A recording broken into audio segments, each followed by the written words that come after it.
born in a small, obscure village of somewhat questionable repute, the child of a peasant woman. He didn't go to high school or college. In fact, he never traveled more than 200 miles from the place where he was born. He never wrote a book. He never held public office. And when he was only around 33 years old, when the tide of public opinion turned against him, prompting even his closest friends to abandon him, he was then turned over to his enemies, was nailed to a wooden cross between two criminals. While he was dying, his executioners gambled for his clothing, the only property he had on earth.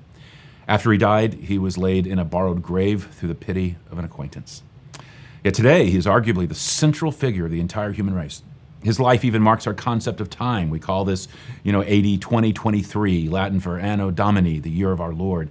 Anything before that is referenced by BC, meaning before Christ. As Philip Yancey observed about the life of Jesus, you can gauge the size of a ship that has passed out of sight by the huge wake it leaves behind. No wonder that everyone, no matter where they are spiritually, is intrigued by Jesus, fascinated by his life and his teachings, message, his mission.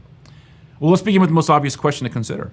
Did Jesus even exist? Are we talking about someone who is real, or is he myth?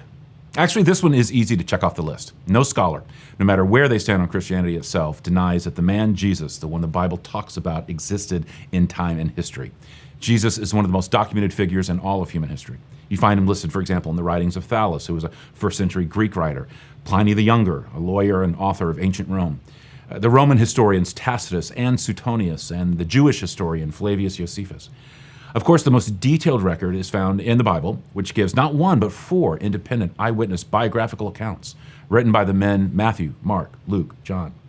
More than a few historians have noted that his is the most documented life in all of ancient history. So we know Jesus existed. We also know a few other things for certain. We know that his teaching was of such a compelling nature that to this day it's part of our cultural ethos. Whether memorable lines such as "do unto others as you would have them do unto you," or timeless stories like that of the prodigal son. By the way, you can read that in the New Testament of the Bible in Luke's biography in chapter 15. No one has been more spiritually or culturally influential. We also know that miracles were attributed to him. Whether you buy into the possibility of miracles or not, people who witnessed his life said he did them. And we know that after a public ministry, he was sentenced to death through a Jewish and then Roman legal process. We know that on the third day after his execution, there was an empty tomb. A stone was rolled away and the body was gone. Even the Romans owned that. That the tomb was empty really is without a doubt.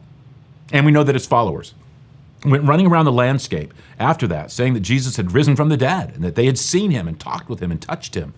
And this wasn't just one of the disciples making this claim, or even just a handful, but all of them. There are even records of groups numbering in the hundreds who witnessed the resurrected Jesus all at the same time. After that first Easter, the Jesus movement exploded. By AD 100, there were around 25,000 followers. By AD 310, there were 20 million.